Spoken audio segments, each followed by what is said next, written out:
যদি একটা বাচ্চা মেয়েকে একটা বয়স্ক স্বামীর সাথে যদি বিয়ে দেওয়া হয়, তাহলে স্বাভাবিক কথা যে তার স্বামী আগে মারা যাবে।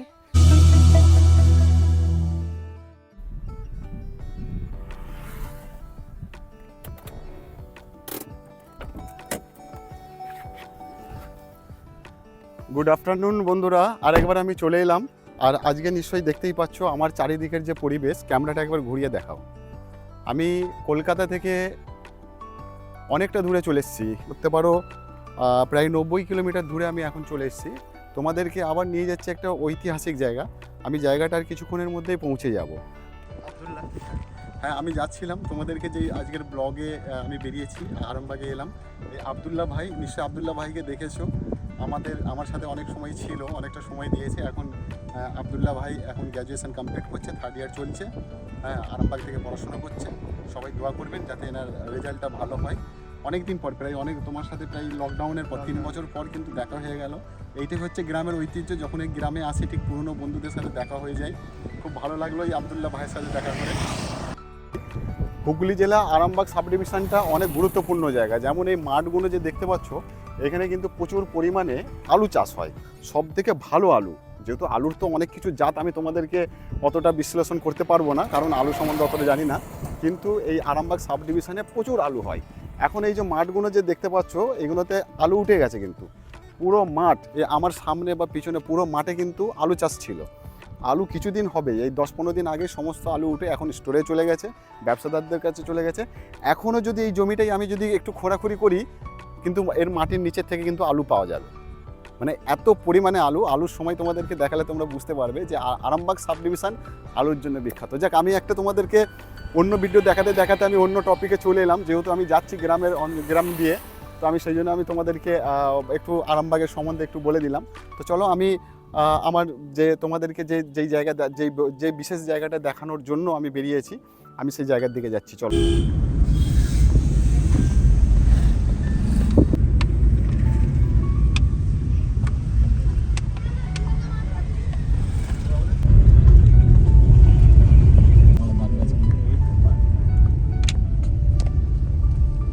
গাড়িটা দাম দিকে চেপে রেখেছি।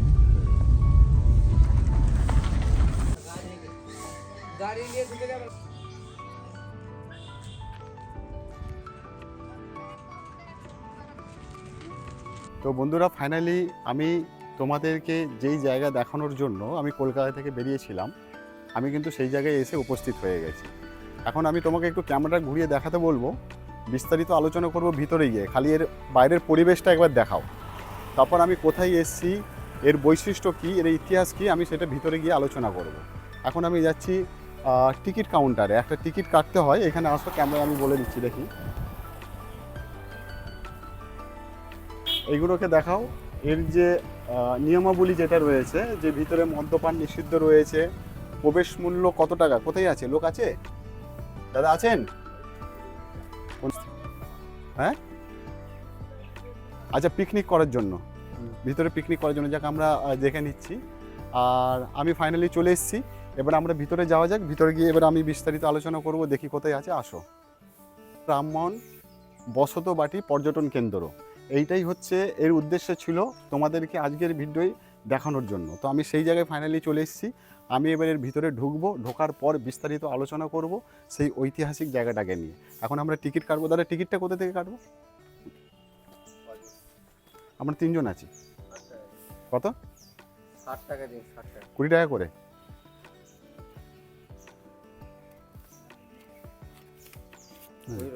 হ্যাঁ, খুচরো নেই? খুচরো আছে? খুচরো দেখি। তো ফ্রেন্ডস, তোমরা দেখতে পেলে আমি টিকিটটা কেটে নিয়েছি। টিকিট আমরা 3 জনে এসেছি। হ্যাঁ, সর্বপ্রথম আমি পরিচয় করে দিই, রহিম বাদশা। রহিম বাদশা আমার কাকার ছেলে।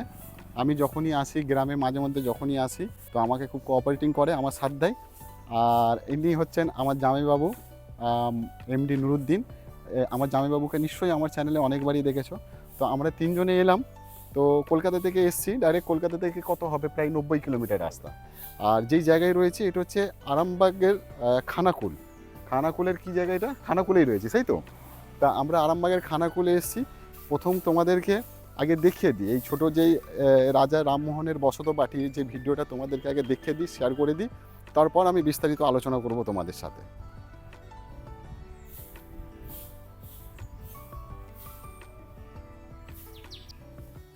হ্যাঁ, ফাইনালি আমরা প্রবেশ করলাম। এবার প্রবেশ করার আমি যে রাস্তা দিয়ে যাচ্ছি, রাস্তার দুদিকে দেখাও, দুদিকে বাগান হয়ে আছে অলমোস্ট। এইখানে মানে পিকনিক স্পট রয়েছে। এখানে এলে আমরা যদি ধরুন 10-12 জন মিলে এসে আমরা এখানে পিকনিক করতে পারি।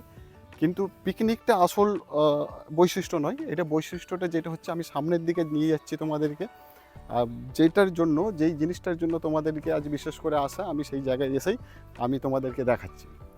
তো আমি ঘুরতে ঘুরতে তোমাদেরকে সমস্ত জায়গাগুলো দেখাবো। আমার সাথে ক্যামেরা একটু চারিদিকে ঘুরে দেখো। আমরা খানাকুলে চলে এসেছি, একদম শান্ত নিরিবিলি পরিবেশ। দেখতেই পাচ্ছ এইখানে কোনো মানে আমাদের আওয়াজ, আমাদের শব্দ আর পাখির দুটো কিচিরমিচির ছাড়া সেরকম কোনো শব্দ নেই। দেখতে পাচ্ছ এই ধরনের যে রাস্তা গেছে, এই দিকটাও দেখাও, এই দিকটা দেখাও। সুন্দরভাবে পরিবেশটাকে তৈরি করে রেখেছে। 20 টাকা করে পার হেড টিকিট। এইখানে আসতে গেলে 20 টাকা করে টিকিট। 8টা থেকে 4টে, সকাল 8টা থেকে 4টে পর্যন্ত এর সময় প্রত্যেক দিন খোলা থাকে। রাজা রামমোহন রয়ের বসত বাটি। তাহলে এবার এর অভিজাত্য, এর বৈশিষ্ট্যটা নিশ্চয়ই তোমরা বুঝতে পেরেছো। অনেক বড় একটা ব্যাপার রয়েছে এই জায়গার মধ্যে। কারণ রাজা রামমোহন রয় মানেই আমরা কিন্তু সেই ইতিহাসের দিকে আবার চলে যাই, সেই বাল্যবিধবা, তার সাথে সতীদাহ প্রথা। তো আমরা সমস্ত ব্যাপারটাই আমরা ইতিহাসে পড়লে আমরা বুঝতে পারবো। তো সেই রাজা রামমোহন রয়ের বসত বাড়ি, তিনি এইখানেই জন্ম করেছিলেন, এইখানে থাকতেন। এই রাধানগরে, আরামবাগের হুগলি জেলা, পশ্চিমবাংলার হুগলি জেলার রাধানগরে তিনি এইখানে থাকতেন। তার দৃশ্য দেখো এখনও এইখানে রয়েছে। দেখো এইটা ঘুরে ঘুরে দেখাবো, এইদিকে আসো, আমি দেখাবো এর সাথে, আর তার সাথে কথাও বলবো তোমাদের সাথে।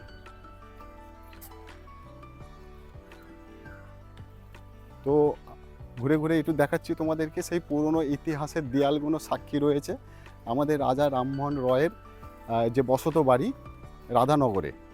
আমরা সেই জায়গারই ভিডিও তোমাদেরকে শেয়ার করছি। আপাতত তো আমরা সকালের দিকে এসেছি, লোকজন খুব কম। ভাই তোমরা বেড়াতে এসছো? হ্যাঁ, কোথা থেকে এসছো তোমরা? কালুপাড়া কত দূর? আরান্ডি। আরান্ডি থেকে এসছো বেড়াতে? আচ্ছা আচ্ছা, তোমরা আরান্ডি থেকে দুটো ভাই এসছে। কি নাম তোমার? আয়ুব। তোমার? আচ্ছা আচ্ছা, তোমরা কি শুধু এই বেরিয়ে চলে যাবে নাকি ঘুরে? এখন থাকবে সারাদিন এইখানে, সেই তো? একটা সময় কুসংস্কার ছিল আমাদের ভারতবর্ষে। কুসংস্কারটা কি ছিল না, অল্প বয়সে, অতি অল্প বয়সে, মানে ধরো 10 বছর 12 বছর বয়সের মেয়েদেরকে তার বয়স্ক স্বামীর সাথে, বয়স্ক লোকের সাথে বিয়ে দেওয়া হতো। সেটা ছিল বাল্যবিবাহ প্রথা। এই প্রথা কিন্তু আমাদের ভারতবর্ষে কুসংস্কার দীর্ঘদিন চলে গেছে। তার সাথে কি ছিল? সতীদাহ প্রথা। সতীদাহ প্রথা মানে কি?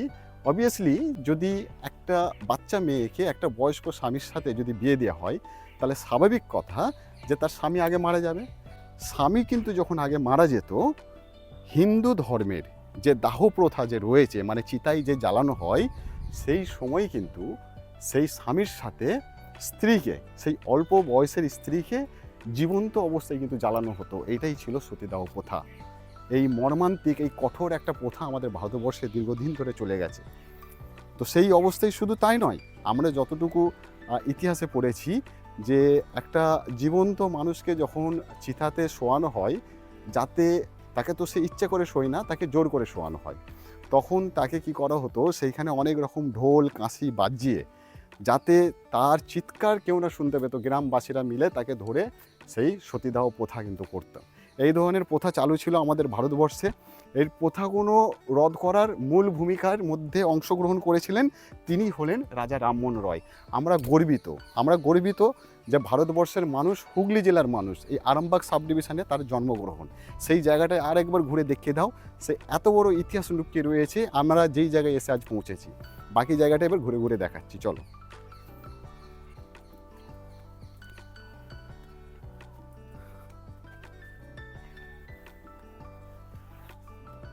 তো আমার পিছনে সেই পুরনো বাড়িটা, আজ থেকে প্রায় 300 বছর আগেকারের ইতিহাস লোকানো রয়েছে, রাজা রামমোহনের বসত বাড়ি। আমি সেটা দেখালাম। এবার এই পুরো যে বাগানটা, এই বাগানটাকে কিন্তু আবার অনেকে আমবাগান বলা হয়। আমবাগান কারণ বলা হয়, আম গাছ প্রচুর রয়েছে। এর পাশেও রয়েছে, এর বাইরে সেখানে কিন্তু টিকিটের কোনো দরকার হয় না। এর পাশে আমবাগান রয়েছে, সেইখানে এসে যেটাকে ফিস্ট যেটাকে বলা হয়, একসাথে এসে রান্না বান্না করে।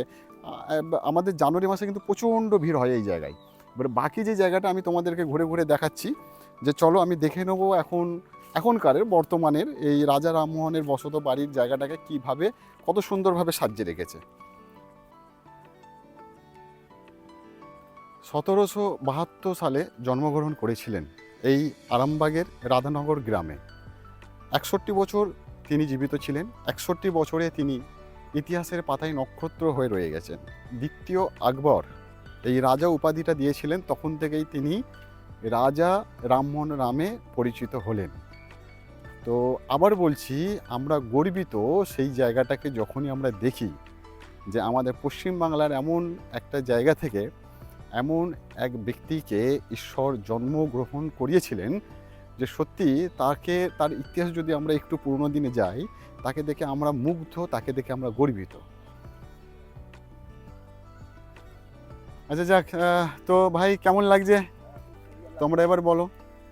দেখো, সুন্দর তো লাগার কারণ যেটা সব থেকে বড় কথা আমি যেটা বলি, একদম শান্ত পরিবেশ, প্রায় অনেকটা জায়গা নিয়েই কিন্তু ঘেরা রয়েছে। আর গাছগুলো দেখতে পাচ্ছ, বিভিন্ন রকম গাছ এইখানে করা রয়েছে। আর তার সাথে দেখো এখানে বসার, চল আমরা এখানে একটু বসেও কথা বলি। এইখানে একটু বসারও জায়গা এরকম এইভাবে অনেক রকম করা রয়েছে। দিন পর এসছি, আমার এই কাকার ছেলে এই রহিম বাদশাহ বলছে নাকি এই যে কোনখানটাতে, এই জায়গাটার মধ্যে আচ্ছা এই জায়গাটা, এই যে পুকুর মতো ছিল নাকি, জল থাকতো সবসময়, বোট আচ্ছা। চলতো। আচ্ছা, হ্যাঁ, এখানে খেলাধুলা বোট করতে পারতো বোট ছেলেরা। কিন্তু দাঁড়া এক মিনিট, আমি এর কথার পেটে বোর্ড কিন্তু ওই দেখো পিছনে একটা বোর্ড কিন্তু ভেঙে দেখতে পাচ্ছ, একটা বোর্ড কিন্তু পড়ে রয়েছে। অর্থাৎ এই যে রহিম যে কথাটা বলছে, এখানে কি বোর্ড চলতো তাহলে সে সময়, সেই তো? হ্যাঁ, জল থাকতো সবসময়। আচ্ছা, তার মানে বোঝা যাচ্ছে কিন্তু পরিবেশ একটা তখন সুন্দর পরিবেশ ছিল আগে। মানে আগে এর থেকেও ভালো ছিল। আরো তার এই মানে কোনো জায়গায় একটা নেগলিজেন্সি রয়েছে, এটা মেনটেনেন্সের ওপর। জানি না কি কারণে এরকম হচ্ছে। যেটা বললো বোর্ডটা এখনও দেখতে পাচ্ছি, বোর্ড চলতো এখানে, নিশ্চয়ই তখনকারের পরিবেশ নিশ্চয়ই আরও ভালো ছিল এখন।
এখন যে স্থানটা দেখছো, ঠিক এই জায়গাটাতেই রাজা রামমোহন রয়ের নিজের বৌদিকে সতীদাহ করা হয়েছিল, ঠিক এই জায়গাটাতেই।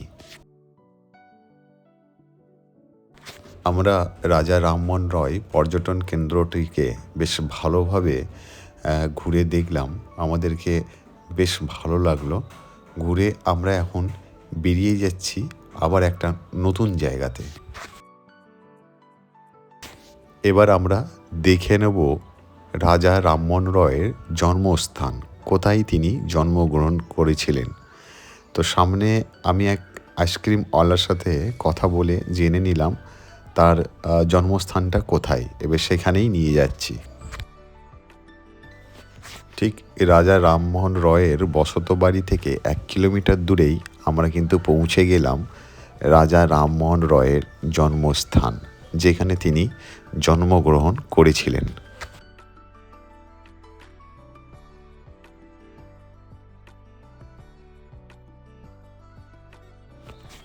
আর ঠিক এখানে আসার পরেই রাজা রামমোহন রয়ের একজন বংশধরের সাথে আমার দেখা হয়ে গেল। তার মুখ থেকে আমি অনেক বিস্তারিত আলোচনা করে শুনে নিলাম রাজা রামমোহন রয়ের সম্বন্ধে। আমরা আমি এখন যে তোমাদেরকে দেখালাম যে যেই জায়গায় আমি এসেছি রাজা রামমোহনের জন্মস্থানে, এইখানেই ঠিক তারই একজন বংশধরের সাথে এক কাকুর সাথে আমার দেখা হলো। কাকু, সর্বপ্রথম আপনার নামটা একটু বলে দিন। নিত্যব্রত মুখোপাধ্যায়, রাজা আচ্ছা। রামমোহন রায় দৌহিত্র বংশধর। আচ্ছা, তো আমি এই কাকুর সাথে দেখা হলো, কাকুর মুখ থেকে কিছু আমরা শুনে নেবো, জেনে নেবো, যেগুলো আমরা অনেক ইতিহাসে বা বইয়ে যেগুলো পাই না। নিশ্চয়ই বংশধর মানে তিনি তার সম্বন্ধে অনেক কিছুই জানেন। সর্বপ্রথম আপনার যে কক্ষ ঘরটা, এই যে অফিস ঘরটা, এটা একটু দেখে দিন, আরেকবার এটাকে দেখে নিয়ে আসুন। এইটি হলো আমার অফিস ঘর। এখানে বসে আমি চিঠিপত্র রামমোহন সম্পর্কে উচ্চ মহলে পাঠাই, লেখালেখি করি। রামমোহনের নামে একটা উন্নয়ন হয়। আচ্ছা। রেল লাইন চাইছি রামমোহনের নামে, যে প্রথম ভারতীয় ইউরোপে গিয়ে ইংল্যান্ডে গেলেছিল, হ্যাঁ, লিভারপুল থেকে ম্যানচেস্টারে গিয়েছিল। তার মানে ইউনিভার্সিটি চাই, গভর্নমেন্টকে ভর্তি করে দেওয়ার জন্য একটা ইউনিভার্সিটি। সারা ভারতবর্ষে কোথাও ইউনিভার্সিটি রামমোহনের নামে নেই। আর একটা টুরিস্ট লজ, হ্যাঁ, আর একটা রামমোহনের বাস স্ট্যান্ড। বাস স্ট্যান্ড একটা। বিভিন্ন জায়গায় বাস স্ট্যান্ড, হ্যাঁ, দীঘা থেকে। আমি বুঝতে পেরেছি রামমোহনের নামে যাতে কিছু স্মৃতি যেন আমাদের এইখানে যেন থাকে, যেহেতু এত বড় একটা ঐতিহ্যপূর্ণ একটা জায়গা রয়েছে। তো এই কক্ষটাই কি রামমোহন রয় রামমোহন নিজেই কক্ষটাই ব্যবহার করতেন। এটা ব্যবহার করতেন? তাই এটাকে অংশ দিয়েছে। আচ্ছা আচ্ছা, ঠিক আছে। সামনে দেখতে ছবি, হুম। ব্রিটিশ কোন ছবিটা? এটা ছবিটা দেখাও। এটা ইংল্যান্ড থেকে আনা ছবি। রামমোহন সমাজ এনেছিলেন, হুম। তিনি আমাকে একটা দিয়েছেন, ওর সমাজ একটা দিয়েছেন। আচ্ছা, আর এটা হচ্ছে লর্ড ডিক্স, ব্রিটিশ রয়্যাল আর্টিস্ট। তিনি রামমোহনের প্রতিভার মধ্যে ছবিটি এঁকেছিলেন। রামমোহন যখন ব্রিটিশ রাজদরবারে গিয়েছিলেন, ব্রিটিশ রাজার ষষ্ঠ হচ্ছে দায় করতে, আর কুইন ভিক্টোরিয়ার সঙ্গে ডিনার করেছিলেন। তাই হলো ব্যাপার। আর এখানে আমার একটু বাণী আছে লেখা আছে যে মানে বিভিন্ন এই জায়গাটা একটু দেখে দাও ভাই, ঘোড়া, এই জায়গাটা একটু ভালো করে ভিডিওটা একটু দেখে দাও। এটা রাজা রামমোহনের বাণীটা।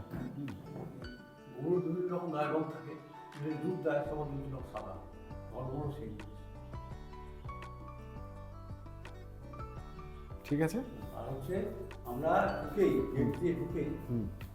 আমরা যেখানে পৌঁছালাম, হুম। যে মাঠে দাঁড়িয়ে থাকলাম, ওটা রামমোহন এবং রামকান্ত রাজ্য হসপিটাল। আচ্ছা আচ্ছা, আর রামমোহন এই যে মেমোরিয়াল শিশুমন্দিরটি দেখছেন, এটা কিন্তু তার আমলের নয়, নতুন করে হয়েছে। আচ্ছা 1916 সালে রবীন্দ্রনাথ ঠাকুর একটা নকশা দিয়েছিলেন, রাম সেতু মন্দির এরকম হবে, মন্দির, মসজিদ, গির্জা, তিনটে সমন্বয় হওয়ার কথা। আচ্ছা। তা মন্দির মসজিদটি হয়েছে, গির্জাটি এই মানে এই যে রামমোহন মেমোরিয়াল হল, এর সোজাসুজি একটা গেট আছে, তার বাইরে একটা প্ল্যাটফর্ম তৈরি হয়েছিল, কিন্তু অর্থ একটু আলোতে আমরা একটু আসো, আমরা দেখে নেবো। আচ্ছা, তার আগে আমি এইটাও দেখে নিই। কাকু, এই লোহার এটা ভাঙা কেন? এটা এই জায়গাটা এই রডটা ভেঙে চোর ঢুকেছিল। কোথায়? এই জানলা থেকে? হ্যাঁ, জানলাটা দেখাও। জানলা দিয়ে ঢুকেছিল। এইখানেতে এই পাশের ঘরটাতে খুব মূল্যবান শ্বেত পাথর আছে। শ্বেত পাথরগুলো দেখানো যাবে? দেখানো যাবে। আচ্ছা, ইটালিয়ান শ্বেত পাথর। আসুন দেখি ইটালিয়ান শ্বেত পাথরটা দেখি।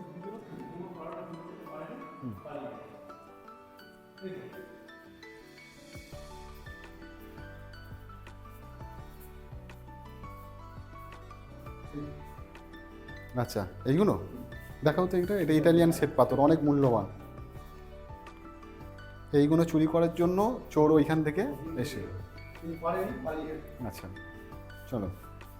আচ্ছা, বাইরেটা একটুখানি ওই কি ওই মন্দির, মসজিদ আর গির্জার যে এটা একবার দেখে নিই। গির্জাটা কোনখানটাতে? হুম। আচ্ছা, নিচে প্ল্যাটফর্মটা হয়েছে কিন্তু কমপ্লিট হয়নি এটা, সেই তো? হ্যাঁ, পুরো বড় বড় পাথর দেয়া, আচ্ছা, এটা পাথর দিয়া? পাথর দেয়া, আর বাড়িটাও পুরো পাথর দেয়া, দেখুন। হ্যাঁ হ্যাঁ হ্যাঁ, আচ্ছা। সাধারণ নৌকা পুরো পাথর আছে, পাথর দিয়ে তৈরি, হুম। ইটের বদলে।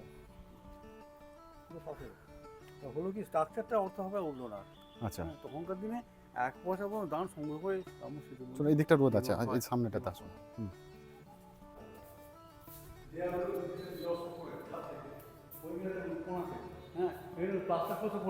একটু সমস্যা, একটু কাকুর কাছ থেকে একটু সমস্যার কথা শুনে নিই। এখানে সমস্যাটা যেটা একটু দেখাও, ওপরের গুলো যেগুলো ড্যামেজ হচ্ছে, এই ড্যামেজগুলো কি রিপেয়ারিং করার মতো কি সমর্থ পাচ্ছেন না, নাকি সহযোগিতা পাচ্ছেন না? গেলেন, হ্যাঁ, সব লিখে টিকে নিয়ে গেলেন মাপজোপ করে, হ্যাঁ। কাজ আরম্ভ করছেন না। কতদিন আগে দেখে শুনে নিয়ে গেছে? কাজ এখনো আরম্ভ হচ্ছে না। এই কাজ না করলে তো এর তো আরো ক্ষতি বাড়তে থাকবে এটা। আর্কিওলজি লোকের এসে বললো হ্যাঁ, যে এগুলো আমরা তো কোনো পরিবর্তন করতে পারবো না, হ্যাঁ। যেটা আছে এটাকে আমরা রিপেয়ার করে দেবো, আচ্ছা সংরক্ষণ করবো। আচ্ছা, তারপর থেকে আর পর দেখা নেই।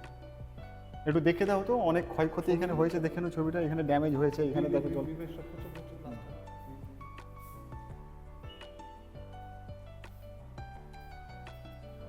একটু বাইরেটা আসো, বাইরের এই স্ট্রাকচারটা একবার দেখিয়ে দিই।